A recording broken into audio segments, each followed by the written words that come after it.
If Microsoft Edge isn't letting a website use your camera, or you simply want to make sure camera access is enabled, this video will show you exactly how to do it step by step. This is a quick fix that can help with video calls, online meetings, recording tools, school portals, and any website that needs access to your webcam. And if this tutorial helps, don't forget to hit like and subscribe for more easy tech guides just like this. First, open the Edge browser on your computer. Once it's open, look to the top right corner and click the three-dot menu. From there, go down and select Settings. This is where you can control all of Edge's browser options, including privacy and site permissions. On the Settings page, find and click Privacy, Search, and Services.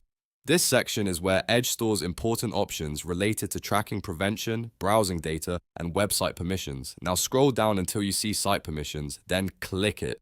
Site permissions is the area that controls what websites are allowed to access, such as your camera, microphone, location, notifications, and more. After that, click All Permissions. This will show you the full list of permission types that Edge can manage. Look for Camera and open it. If the camera setting is turned off or restricted, you'll want to toggle it on so websites can request access properly. If you see any site-specific blocks below, review them carefully and remove anything that shouldn't be restricted. Once the camera permission is enabled, go back to the website you want to use and refresh the page. When the site asks for access, choose Allow, and your camera should start working normally. If it still doesn't work, make sure your system camera settings are also enabled in Windows, and check that no other app is already using the webcam. That's it. You've now enabled camera access in Microsoft Edge and made sure websites can use it when needed. If this video solved the problem for you, please like the video and subscribe to the channel for more simple browser fixes and tech tutorials.